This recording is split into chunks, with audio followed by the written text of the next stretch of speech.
Bismillahirrahmanirrahim. Assalamualaikum warahmatullahi wabarakatuh. Innal hamdalillah nahmaduhu wa nasta'inuhu wa nastaghfiruh wa na'udzu billahi min shururi anfusina wa min sayyiati a'malina. May yahdihillahu fala mudilla lahu wa may yudlil fala hadiya lahu. Asyhadu an la ilaha illallah wahdahu la syarika lahu wa asyhadu anna Muhammadan 'abduhu wa rasuluh alladzi la nabiyya wa la rasulahu ba'dahu. Qala Allah ta'ala fi kitabihil karim, a'udzu billahi minasy syaithanir rajim. Kullu nafsin za'iqatul maut wa innama tuwaffawna ujurakum yawmal qiyamah faman zuhziha 'anil nar wa adkhulal jannah faqad faz wa mal hayatud dunya illa mata'ul ghurur.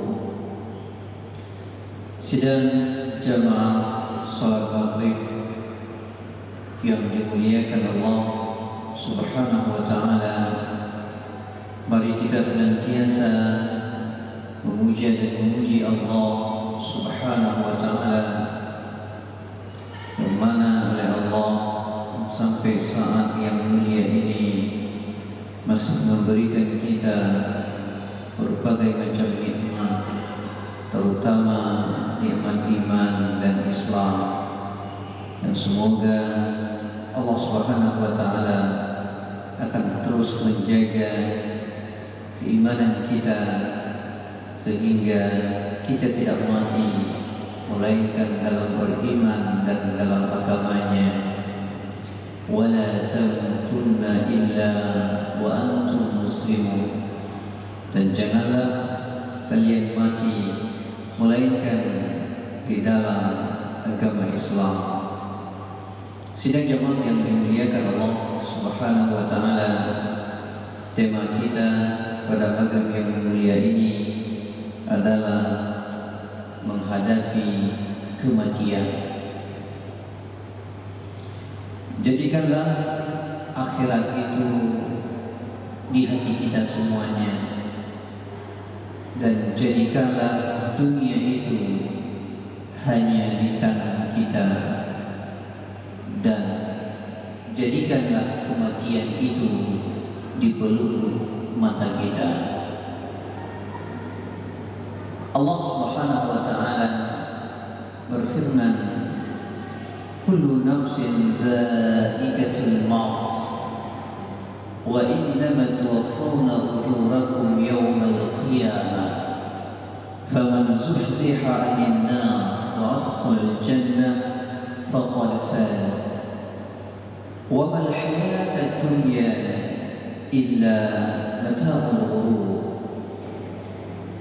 Tiap-tiap yang bernyawa akan merasakan mati, dan sesungguhnya pada hari kiamat sajalah disempurnakan pahala.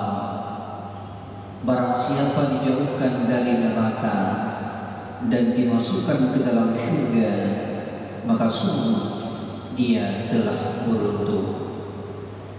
Kehidupan dunia itu tidak lain hanyalah kesenangan yang menipu. Sidang jamaah yang dimuliakan Allah Subhanahu wa ta'ala, dalam ayat yang mulia ini Allah Subhanahu wa ta'ala mengingatkan kepada kita bahwasanya tidak ada satupun manusia di dunia ini, bahkan yang bernyawa di muka bumi ini, yang akan selalu hidup di dunia ini. Kita hidup di dunia ini punya awal dan punya akhir. Awal kita dilahirkan oleh orang tua kita, dan berakhir kita dengan masuk ke dalam liang lahat. Semakin hari kita semakin dekat dengan yang namanya kematian. Maka adapun orang-orang yang sukses itu adalah mereka yang apabila Allah selamatkan daripada api neraka.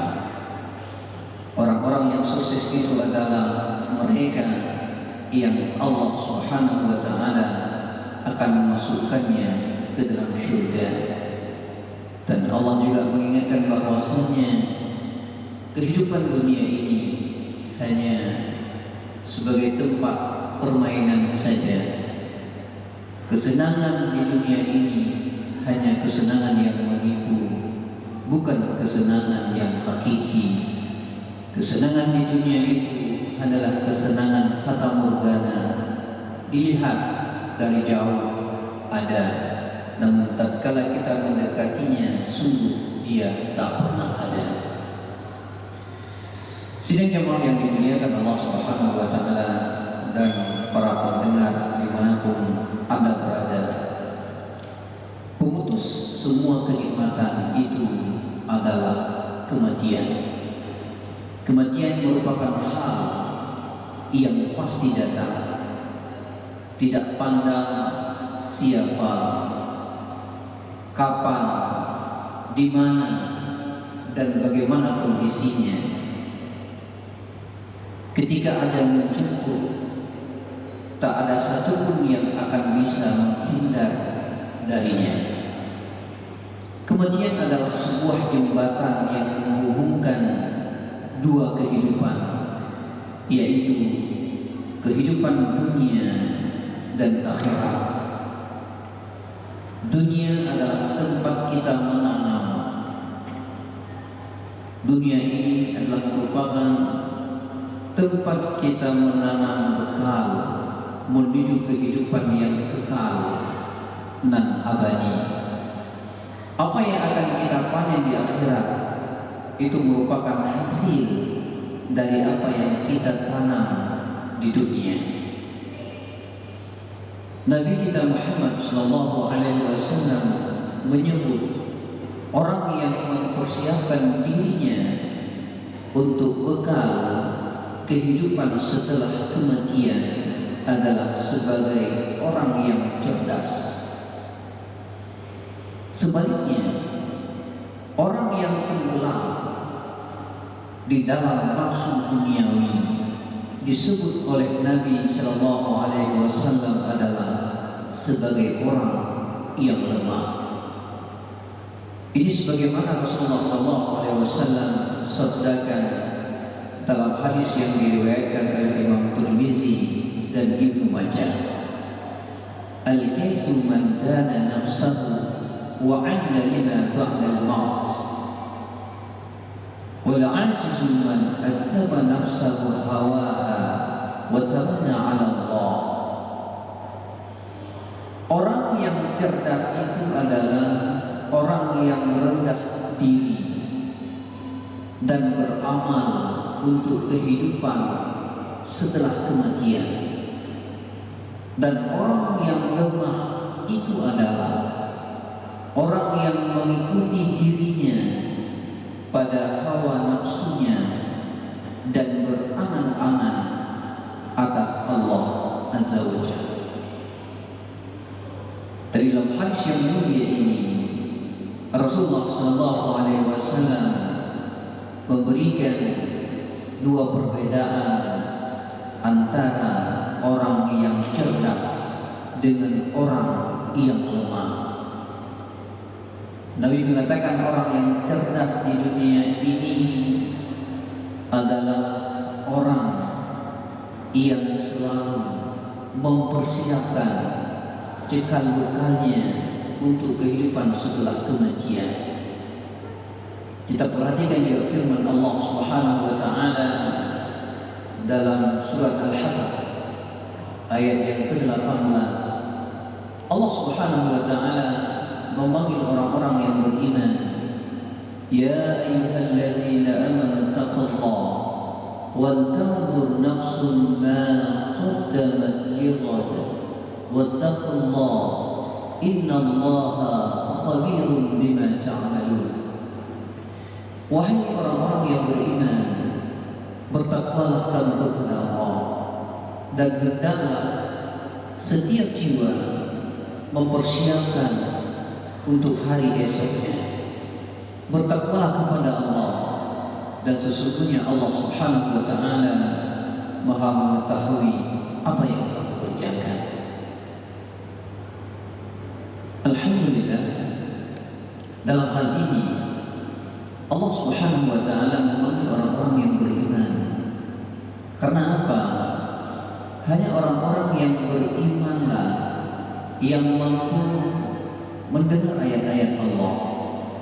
Hanya orang-orang yang memiliki kebesaran Allah di dalam jiwanya lah yang mampu mengamalkan setiap ayat-ayat Allah, yang mampu memahami hadis-hadis Rasulullah SAW.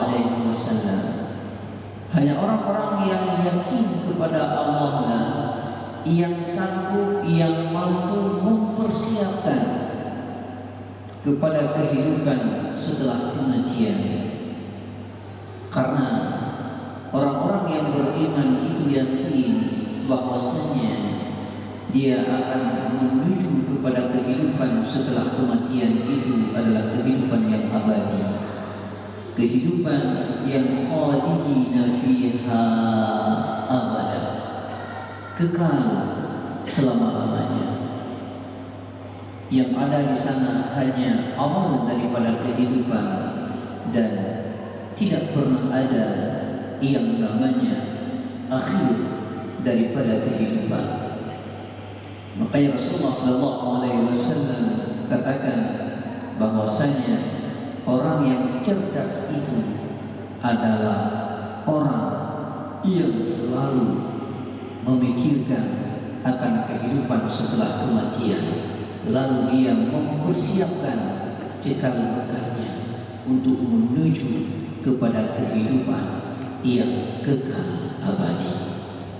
Sedangkan orang-orang yang lemah itu mereka yang selalu dalam kehidupan dunianya yang dia pikirkan adalah bagaimana dia bisa hidup mewah di dunia ini.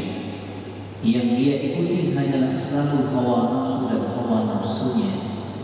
Maka jemaah yang dimuliakan Allah Subhanahu wa Ta'ala, semoga Allah Subhanahu wa Ta'ala menggolongkan kita kepada orang yang cerdas.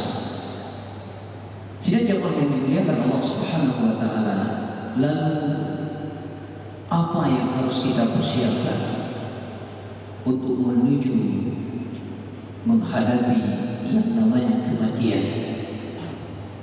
Yang pertama yang harus kita persiapkan adalah mengerjakan amal-amal yang soleh. Allah Subhanahu wa Ta'ala memberikan dua syarat bagi siapapun yang berharap berjumpa dengannya di surga.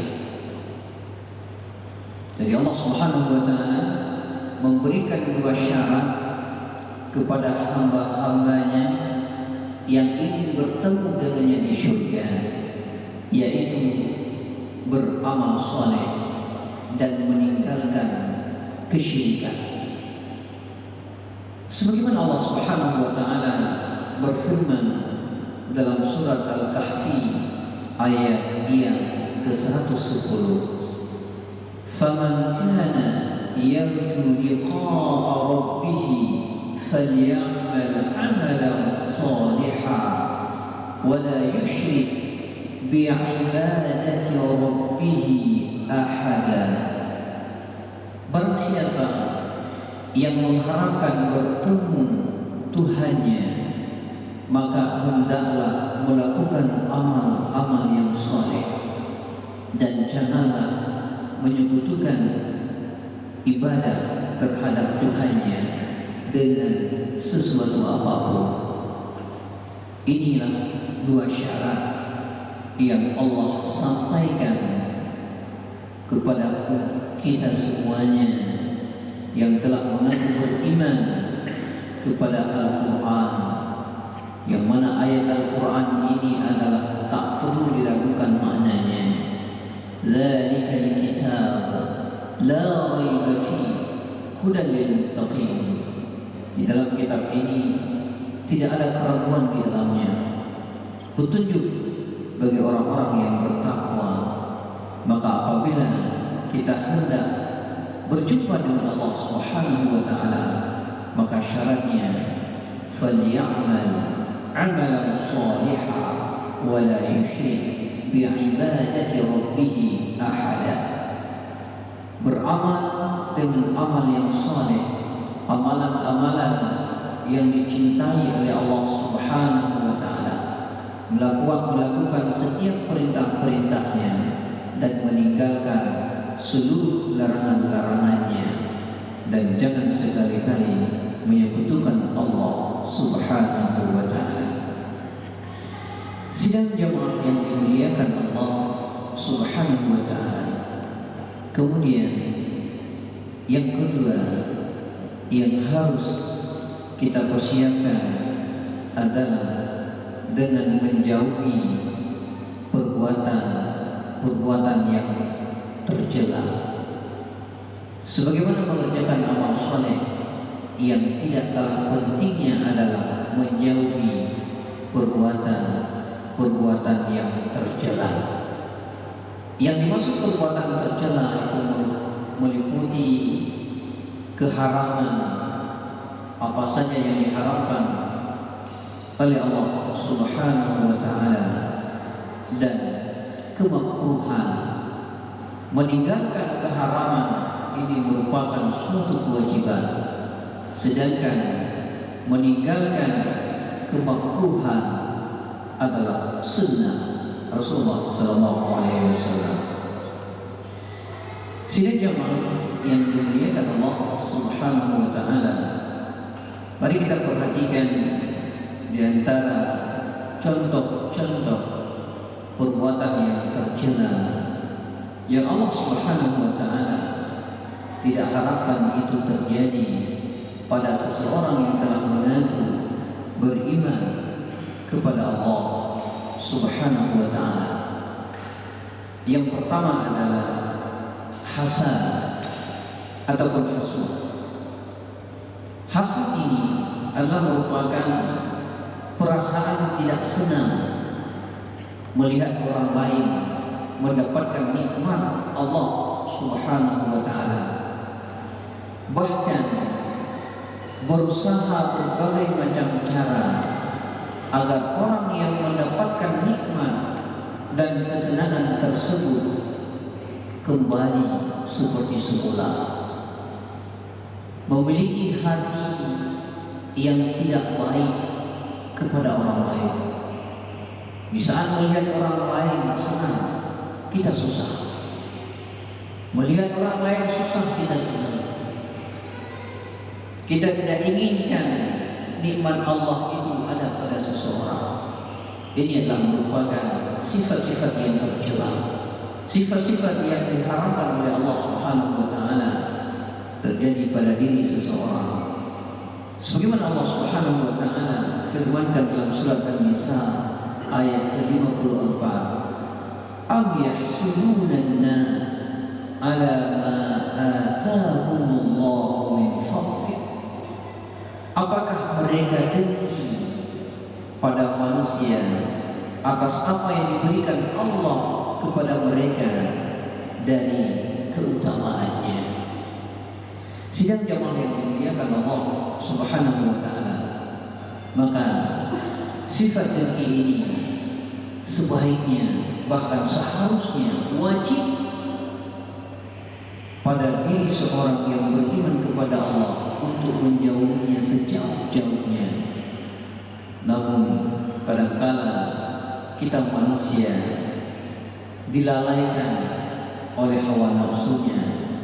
Kadang-kadang kita manusia dibisikkan oleh berbagai macam kejahatan-kejahatan dari syaitan laknatullah, sehingga tak sedikit manusia yang memiliki hati yang hasad, hati yang tidak baik kepada orang lain. Kemudian contoh yang kedua, amalan yang tidak dicintai oleh Allah yang harus dijauhi, perbuatan yang tercela adalah riya. Riya menurut bahasa itu adalah artinya melihat. Karena ketika berbuat selalu berusaha agar dilihat dan diperhatikan oleh orang lain untuk mendapat pujian. Ini namanya arti riya dari segi bahasa. Ya. Sedangkan arti riya itu secara istilah adalah sikap atau tindakan seseorang memperlihatkan amal perbuatannya serta ibadahnya kepada orang lain. Maka amalan riya ini adalah amalan yang sangat-sangat dibenci oleh Allah Subhanahu wa taala. Karena Allah tidak inginkan seorang hamba itu beribadah bukan kepada selainnya. Allah hanya ingin ibadah itu untuknya. Allah hanya ingin seseorang itu memurnikan ketaatannya hanya kepada Allah Subhanahu wa taala. Wa ma umiru illa liya'budullaha mukhlishina lahu-d-din. Allah itu tidak menyuruh, melainkan seorang hamba itu hanya untuk mengikhlaskan, memurnikan niatnya dalam beribadah hanya kepadanya. Maka kita perhatikan bagaimana Allah Subhanahu wa taala sebutkan kepada orang-orang yang melakukan salat namun dia celaka dalam beribadahnya. Fawailul lil musallin. Celaka orang-orang yang melaksanakan salat. Alladzina hum an salatihim sahun. Yaitu orang-orang yang lalai dalam salatnya. Alladzina hum yura'un. Dan orang-orang yang riya. Dan orang-orang yang apabila menegakkan sholat itu ingin dia itu dilihat oleh orang lain. Dia pergi ke masjid ingin dilihat oleh seseorang tertentu, mungkin dia supaya dianggap orang yang alim, supaya dikatakan dia orang yang taat, supaya dia dikatakan orang yang khusyuk dalam beribadah. Dan mudah-mudahan Allah Subhanahu wa taala menjauhkan kita dalam hal ini. Kemudian di surat yang lain dalam surat Al-Baqarah ayat 264 Allah Subhanahu wa taala juga berfirman, wa qamu ila shalah qamu kusala yura'una an-nas wa la yazkuruna Allah illa qalila. Dan apabila mereka berdiri untuk melakukan sholat, mereka berdiri dengan malas. Mereka bermaksud riya di hadapan manusia dan tidaklah menyebut Allah illa qalila. Tidaklah mereka menyebut nama Allah. Tidaklah mereka itu ingat Allah dalam sholatnya illa qalila, kecuali hanya sedikit sekali. Selain daripada itu yang dia ingatkan hanya kehidupan dunianya. Yang dia ingatkan mungkin dia supaya dipuji oleh orang yang berada di sampingnya. Yang mudah-mudahan Allah Subhanahu wa taala menjauhkan kita dari sifat riya ini. Karena sungguh sifat riya ini tak pernah terlihat. Dalam satu riwayat disebutkan sifat riya ini disebutkan oleh Rasulullah SAW seperti semut yang hitam berada di batu yang hitam, lalu dia juga berada di malam yang gelap gulita. Begitulah tidak nampaknya amalan ria ini. Hadirin sidang jamaah dan dimanapun Anda pendengar berada, sifat yang selanjutnya yang tercela, yang dibenci oleh Allah, yang hendaknya kita menghindarkan diri kita supaya kita selamat di saat berjumpa dengan Allah Subhanahu wa taala, adalah sifat niaya, yaitu sifat zalim, menzalimi. Pertama adalah zalim kepada Allah. Bagaimana kita zalim kepada Allah? Kita zalim kepada Allah adalah tidak mau mengikuti perintah-perintahnya dan juga tak mau menjauhi larangan-larangannya. Inilah merupakan orang-orang yang zalim, orang-orang yang menganiaya dirinya dengan tidak melakukan perintah-perintah Allah Subhanahu wa taala. Kemudian juga zalim kepada manusia, menganiaya orang-orang. Kadang-kadang di saat seseorang diberikan oleh Allah Subhanahu wa taala amanah, diberikan oleh Allah Subhanahu wa taala pangkat dan jabatan, lalu dengan sewenang-wenang dia menzalimi bawahan-bawahannya, merendahkan orang-orang lain, menganiaya orang-orang yang berada di bawahnya. Ingat, Allah Subhanahu wa taala telah firmankan dalam surat Yunus ayat ke-13, "Wa laqad ahlakna al-qurun min qablikum lamma zalamu." Dan kami sesungguhnya telah membinasakan umat sebelum kamu ketika mereka membuat kezaliman. Sidang jemaah yang dimuliakan Allah Subhanahu wa taala. Kemudian persiapan kita yang ketiga yang harus kita persiapkan untuk berjumpa dengan Allah Subhanahu wa taala adalah segera bertaubat. Ingat, tak ada manusia yang bersih dari kesalahan dan dosa. Tak ada satupun manusia di dunia ini yang suci dari berbagai macam kesalahan. Bahkan manusia pertama yang Allah ciptakan itu sudah melakukan yang namanya kesalahan. Di saat Allah Subhanahu wa taala sebutkan, "Wala taqrabu hadhihi asy-syajarah fatakuna minadh dhalimin." Di saat Allah Subhanahu wa taala firmankan kepada Nabi Adam alaihissalam, "Jangan kamu mendekati pohon ini." Namun Nabi Adam pun lupa terhadap larangan Allah Subhanahu wa taala. Nabi Adam pun mendekati pohon itu, dan akhirnya dengan satu kesalahan yang beliau lakukan, Allah turunkan dari surga menuju dunia. Lalu bagaimana dengan kita, manusia biasa yang tak pernah luput dari dosa? Nabi sallallahu alaihi wasallam pun yang telah dijamin oleh Allah Subhanahu wa taala sebagai penghuni surga tak pernah berhenti daripada bertaubat, tak pernah berhenti daripada beribadah kepada Allah Subhanahu wa taala, dan beliau pun selalu beristighfar, tak pernah kurang dari 70 sampai 100 kali dalam sehari semalam. Maka hadirin yang dimuliakan Allah Subhanahu wa taala, kesalahan adalah itu hal yang wajar bagi manusia. Yang bermasalah adalah membiarkan diri berlarut-larut dalam perbuatan dosa.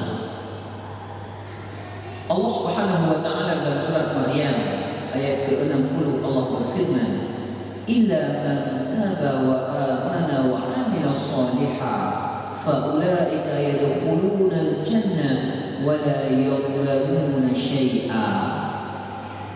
Kecuali orang-orang yang bertaubat, beriman dan beramal soleh, maka mereka itu akan masuk surga dan tidak dizalimi sedikit pun. Ayat yang selanjutnya dalam surat An-Nur juga Allah Subhanahu wa taala firmankan, "Wa tubu ila Allahi jami'a ayyuhal mu'minun la'allakum tuflihun." Dan bertobatlah kamu semua kepada Allah, wahai orang-orang yang beriman, agar kamu beruntung. Dalam surat Al-Furqan ayat yang ke-70 juga Allah berfirman, "Illa man taba wa amana wa amila shalihan fa ulaika yubaddilu Allahu sayyi'atihim hasanat wa kana Allahu ghafurar rahima." Kecuali orang-orang yang bertobat, beriman dan beramal saleh, maka keburukan mereka diganti Allah dengan kebaikan. Allah Maha Pengampun lagi Maha Penyayang. Hadirin sidang jamaah salat Maghrib yang dimuliakan Allah Subhanahu wa taala. Demikian kajian kita pada malam yang mulia ini. Mudah-mudahan Allah Subhanahu wa taala memudahkan kita di dalam menghadapi kematian ini.